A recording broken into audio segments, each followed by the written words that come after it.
Kalau senior udah turun gurung berarti tanda-tanda yang tidak beres. Ngeri ini.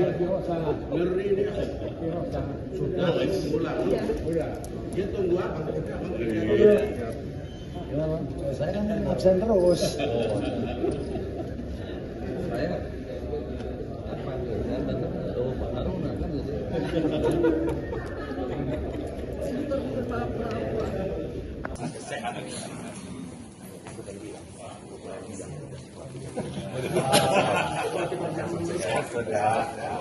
Ini.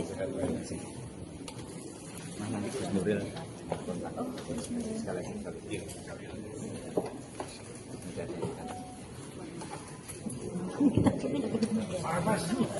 Cilungan aku. Oh.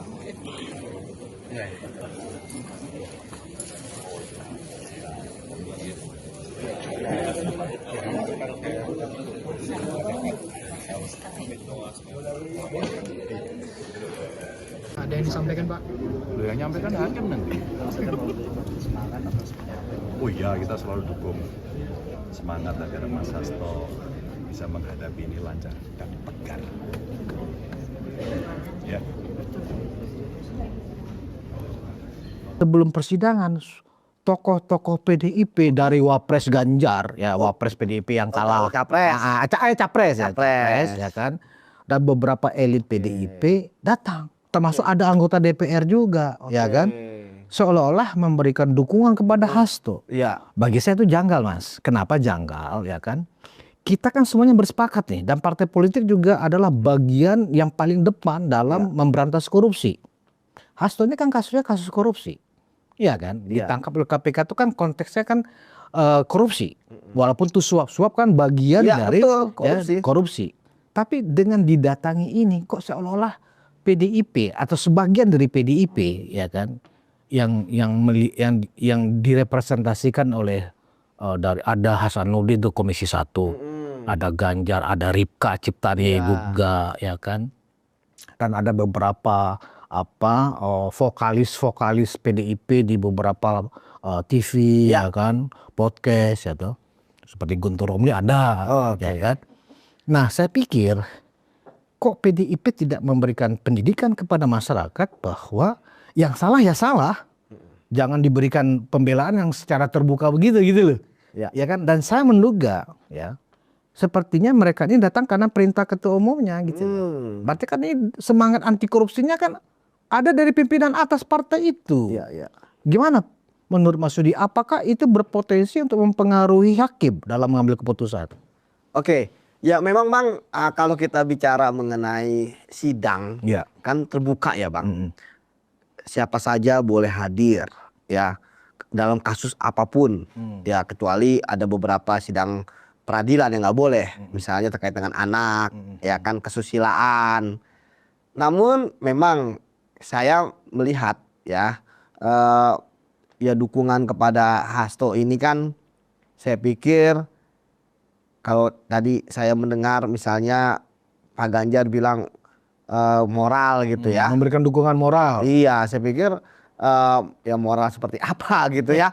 Yang sehingga kemudian harus diberikan. Karena sekali lagi harusnya kita semua sepakat bahwa korupsi adalah kejahatan luar biasa. Ya tetap ya karena ini masih peradilan, belum ada vonis hingga perkara ingkrah, tetap ada asas praduga tidak bersalah. Tetapi kan sebenarnya kan bisa juga dukungan itu kan tidak dilakukan secara terbuka. Ya, walaupun nggak ada statement seperti yang dilakukan penasihat hukumnya ya ke media secara gamblang melakukan pembelaan karena memang tugasnya. Tapi kan kehadiran itu kan adalah psikologis gitu. Tadi ketika apakah kemudian akan mempengaruhi hakim? Ya hakim tentu juga akan melihat bahwa yang hadir ini kan ya beliau kan pasti hakim juga tahu siapa aja yang hadir. Tetapi ya kalau saya melihat ya hakim tentu akan bersikap tetap independen ya, tetap akan melihat pembuktian. Tapi ya sekali lagi Bang bahwa ya saya harap ya ini memang dukungan seperti ini tidak perlu dipertontonkan pada publik gitu kan. Itu yang pertama. Kemudian yang kedua ya walaupun ya memang kedekatan ya dan ya memang mau tidak mau suka tidak suka ya tidak harus dipungkiri ya memang Hasto ini masih sekjen PDIP ya. Ya tentu ya ada kedekatan organisatoris ya dengan teman-teman yang hadir gitu ya karena masih sekjen gitu ya. Pengalaman saya ketika menangani berbagai macam kasus ya baik itu yang melibatkan ada juga sekjen juga, kemudian sekjen partai ya Bang, kemudian bahkan ketua umum partai ya ketika mereka menjadi tersangka ya mereka langsung nonaktif gitu ya, baik mereka mengundurkan diri ya atas inisiatif sendiri atau ya, partainya ya dimundurkan diganti oleh partainya ya atau diganti oleh partainya dan kemudian ketika proses persidangan pun yang hadir juga nggak banyak ya paling hadir hanya bisa dihitung dengan jari dan itu pun juga yang benar-benar mempunyai ikatan historis yang luar biasa ya apakah kemudian balas budi dan sebagainya ya tapi ya sekali lagi bagi saya ya kehadiran mereka di sidang ya tentu ya memang hak mereka ya dan terbuka. Tapi kan tentu patut kita sayangkan ya bahwa kasus yang mereka hadiri ini, yang mereka saksikan ini adalah kasus korupsi. Ada plusnya lagi, perintangan penyidikan kasus korupsi. Ya kita harap bahwa ya ini tidak terulang lagi gitu Bang. Di dalam berikut-berikut ya karena ya tadi bisa jadi kan ada kekhawatiran juga bahwa ketika yang datang adalah orang-orang top ini kan orang tokoh-tokoh publik Bang. Ya bisa jadi ya tentu kan hakim kan melihat pengunjung ya kan kalau kita bicara mengenai persidangan hakim melihat pengunjung ya kan saling melihat gitu ya. Tapi ya saya percaya bahwa majelis hakim tentu ya tidak akan menganggap kehadiran orang-orang ini sebagai intervensi. Kalau saya sih melihatnya seperti itu. Namun ya sekali lagi Bang bahwa sekait dengan kehadiran mereka ya tentu ya publik lah yang bisa menilai. Publik yang bisa menilai. Iya publik yang bisa menilai. Publik juga yang bisa menghakimi ya. Ya tentu kan semuanya kan kita serahkan pada publik ya walaupun tentu mereka akan mengatakan loh kami juga punya publik ya kan. Ya kan mereka juga partai politik Bang. Ya apalagi suaranya kan juga 20% gitu kan. Terus kan udah turun Mas. Gitu ya. Udah turun 17% gitu. Oh gitu.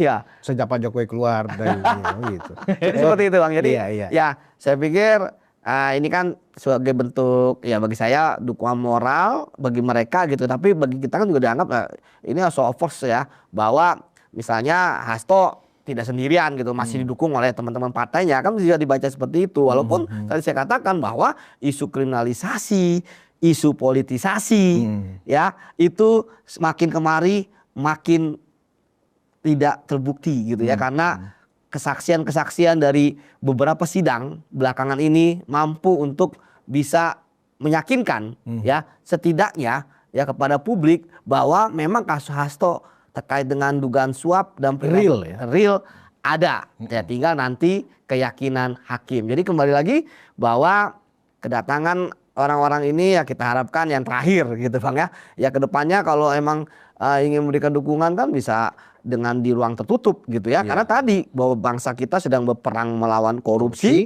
ya harusnya zero tolerance terhadap hal-hal yang kita tahu kan tokoh-tokoh ini kan merupakan panutan juga dari masyarakat terutama pendukung-pendukungnya. Jangan sampai ada tadi saya katakan ada toleransi sedikit pun gitu kan terhadap kasus korupsi siapapun pelakunya dan apapun hubungannya sebagainya. Toh nanti kalaupun mau ada support secara moral kan bisa dilakukan nanti ya kan ketika sudah ingkrah misalnya toh atau nanti ketika menjenguk di tahanan gitu kan seperti itu. Kalau menonton kan juga hanya menonton saja kan tidak ada hal yang signifikan yang bisa mereka lakukan di dalam persidangan seperti itu Bang. Ya tadi saya mencatat ada dua narasi dari Mas Edi saya pikir perlu kita ulas itu. Pertama mengenai dukungan moral yang disampaikan oleh sejumlah orang petinggi PDIP itulah. Kemudian azas praduga tak bersalah. Kan gitu ya. Nah, padahal common sense ini Ya. Mas Yud, ya kan. Kalau yang namanya dukungan moral, Ya. dengan cara diekspresikan dengan datang ke persidangan, ya itu kan nggak elok. Artinya dukungan moral itu adalah ingin mengatakan kepada Hasto, kepada audiens, Hasto ini nggak bersalah loh, kita harus dukung, kan seolah-olah begitu, Ya. ya kan. Nah itu satu. Kemudian berlindung lagi dengan azas praduga tak bersalah. Ya. Oke, itu bagian dari azas dalam implementasi hukum. Betul, hukum. Tapi sepanjang yang kita tahu, Ya. seluruh tersangka atau terpidana atau terdakwa terdakwa yang ada di persidangan tipikor ini, seluruhnya kan selalu mengatakan azas praduga tak bersalah. Toh terbukti semuanya bersalah kok.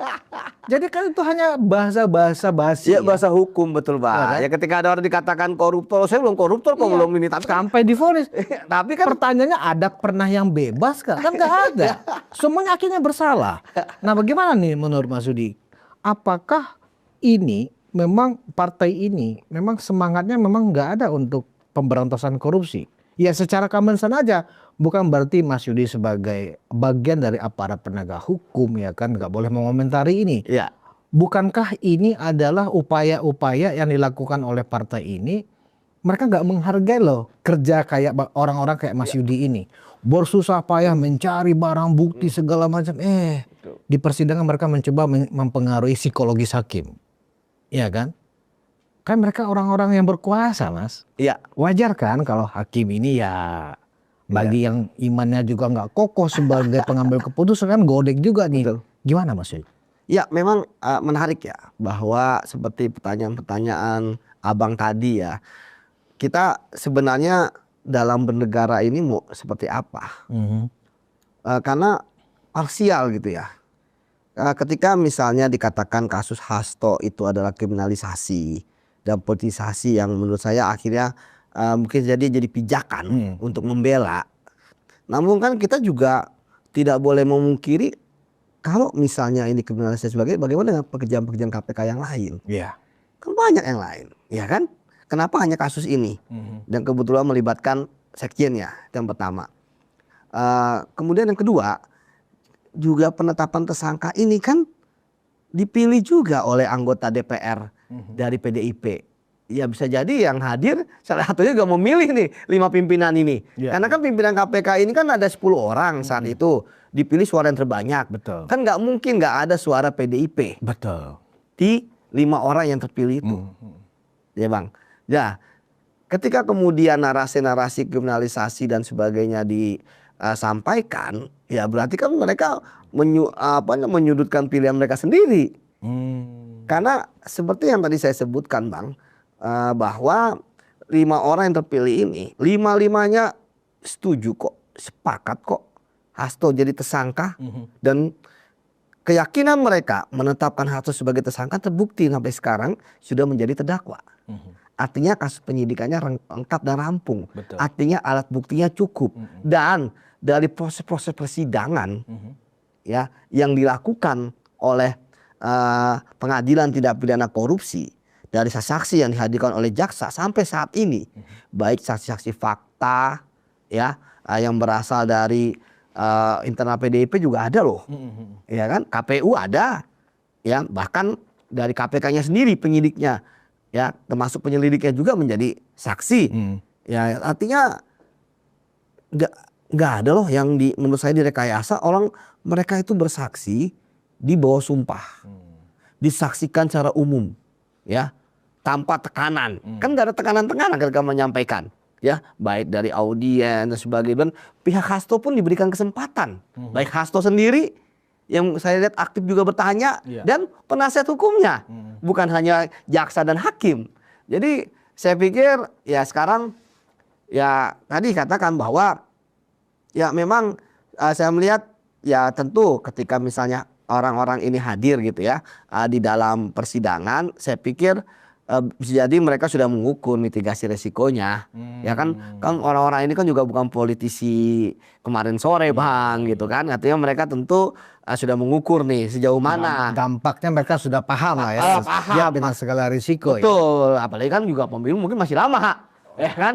Pak pilkada juga Mungkin mereka berpikir karena masih lama, paling tak juga lupa. Nah, kan gitu ya. ya biasanya begitu bang. Iya, Atau dalam politik itu kan nggak ada teman atau kepentingan abadi, ya kan? Bisa jadi nanti mereka bergandengan tangan dan sebagainya. Tapi kembali lagi kita untuk fokus di kasus ini bahwa yang penting bagi saya ya walaupun kehadiran mau sampai penuh sampai ratusan ribu orang di Pengadilan Tipikor, pertama hakim tidak goyah bang. Yakin tuh, maksudnya yakin ya? Yakin ya, hakim tidak goyah.